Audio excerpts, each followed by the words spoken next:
Hey y'all, I'm Chris, and this is It Worth It, y'all? And today's video is going to be a little bit different. So if you don't like the content, sorry, but I feel like I need to address some things that are floating around, especially on like my YouTube feed, blew up with all this stuff.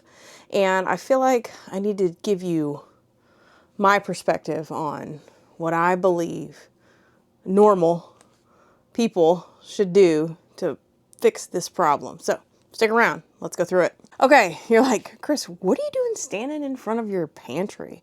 Okay, here's why. Every other YouTube suggestion that I have today was hurry up and buy all of your prepper things because the sky's falling again, and because the Strait of Hormuz was blocked, now everything's going to blow up and food prices are going to be through the roof, and hurry up and run and go buy everything. Okay.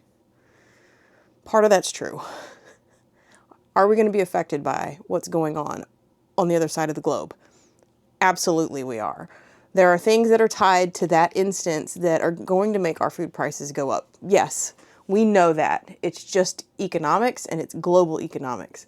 And if you can stick your head in the sand like an ostrich and pretend like it's not going to happen, but it's going to. So I agree with that part of everybody's Chicken Little sky's fallen theory. But let's get into the parts that I don't agree on. First, I don't agree that you should run out and stockpile as I stand in front of my stockpile. Don't run out and buy everything that everybody tells you you need to buy. Beans, rice, bullets, Band-Aids, hurry, hurry, run, run, run. No, that's not the case. There's a better way to do that, because what we want to do is make sure that, you know how we are, is it worth it? And we want to make our dollars work the best for us. So I want to go through kind of how I got to this situation, because this is 15 years in process. So this did not happen overnight. And there's no panic buying in this room. So let's go through how I got started, and then how I think I want to help you guys get started too. All right, y'all, sorry if the lighting's a little weird. I'm trying to move around to show you different aspects of this pantry. So here's the store-bought section. And this is what we're going to focus on today, is the store-bought section, because if you're into canning and you like my canning videos, go back and watch a bunch of them, because I think the majority of the stuff I'm pointing to the canning shelf that we just were in front of. You can do all that stuff. It's not hard. And then when you find vegetables on sale, just do that. Like, okay, so I went to Aldi 3 times in the last 3 weeks. And the last time I bought a can of corn, y'all, it was 48 cents. And I was like, oh, that's a good deal, because it's usually 51, and it's so 48 cents. That was a great deal. I haven't bought a can of corn since June 30th, 2024, because I canned my own. So in those 2 years, that can of corn went from 48 cents. I just left Aldi again today because I needed to stock up on tomato paste because we were down to 3. That 48-cent can is now 79 cents. That's, oh, Chris, it's 30 cents. Big whoop. That's a lot in 2 years. 15 cents per year for one can. That's a lot. At least I think that's a lot. I'll do calculations on what the inflation is right here to see, you know, let's do some math. I'm not going to math on camera because y'all know that doesn't end well. So we're going to math and put it up here. But that's a lot.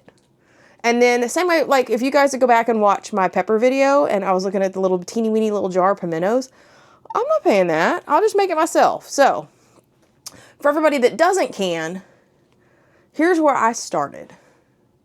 Because your family is different than my family. You have a different number of mouths. You have different allergies. You have all different. So the 2 places I started when we started building this out 15 years ago is the LDS Preparedness Manual. You see all my little sticky-mabobs. This is my starting place. I didn't say I followed this to the T. This is just my starting place. And I will link these books in the description for you. If I can find them, I'll link them on screen too. I did this cover to cover and went bonkers, okay? My second one, because this is more food-based, my second one, when I really started looking at like big picture stuff, is the Prepper's Blueprint. And I have a PDF version and I have the actual hard copy. This is like start to finish, entire house, looking at the entire aspect of all things preparedness. And the subheadings, the step-by-step guide to help you prepare for any disaster, which includes like job loss and, economics disasters as well. These are where I started. So what I'm coming to you with is my base are these two books is where I started. And then what I want to do, and you guys tell me if you think this is a good idea. I want to come in and I want to provide you guys a way to stock up. And maybe over the course of the next 12 months, we maybe do a once a week stock up and build a pantry out. I'm going to take y'all off the little thing. Because my pantry is now in nice layers. You guys okay if I spin you around and give you a teeny weeny little tour? Let's spin you around. Okay, let's go back over here. There's the essentials rack. Everybody's pantry is going to do different, just like I said, okay? Oils on the bottom, pickles. We get into the veggies and the meats, tomato products, sauces, spices, condiments, and then some lighter baking stuff up there. All of this over here is equipment that I use in canning. Okay? And then here's the other side. These are all my freeze-dried stuffs.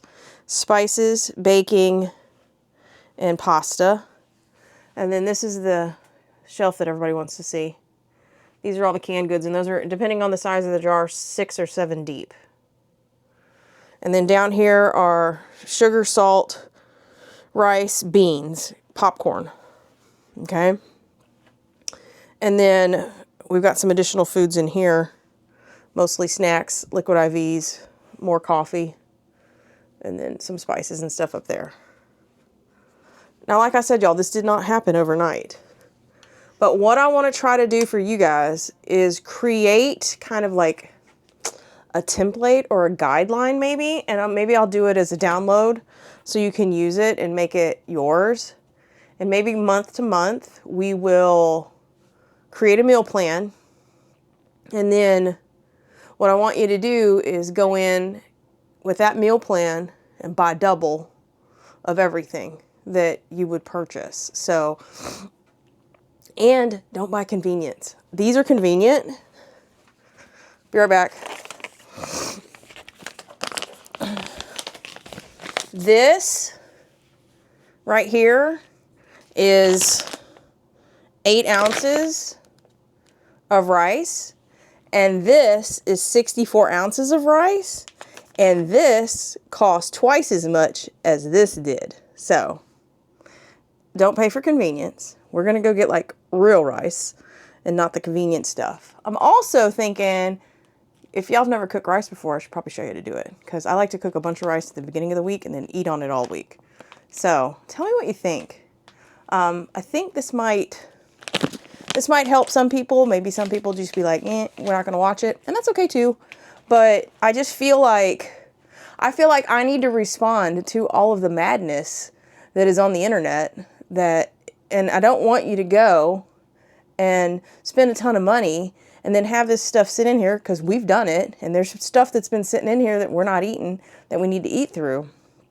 And we've learned over the years what we eat, what we don't eat, and that's the only stuff that we stock up on. And I know it looks like a lot, but we've got 18 months worth of food in here. So that shrinks down as we feed more mouths, but we've got 18 months worth of food, and it wasn't that more expensive than taking one of the nights that you go out to eat during the week and just not doing it and using that as your stock up. So comment below, what do you think is a good budget?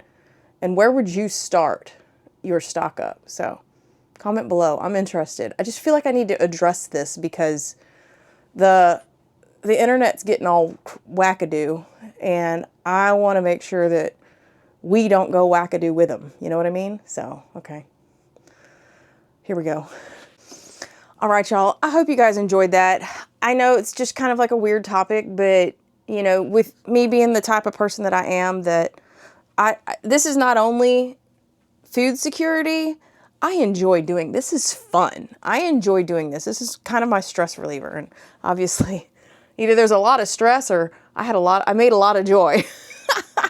It's the latter. I'm not stressed out at all. But I just want to make sure that you guys, when it's time for you to do this, that you do it in a way that maximizes every dollar that you have, because that's going to become very important very quick because of everything that's going on. And I just want to go with you on this little journey, and let's get some food security in our back pocket, so when that ugly COVID word happens or something similar and the shelves are empty, you can sit back and go, I'm good. Because I know I never stepped foot in a grocery store during that time, because I'm good. So anyway, share this with people that you think that would be benefit from it. And we're going to get started next week on like really going through and figuring out how to build swiftly, but not panic buy. So, and for as little as we can spend. Okay. All right. Like, comment, and subscribe if you haven't already. And until we see you on the next video. Bye, y'all.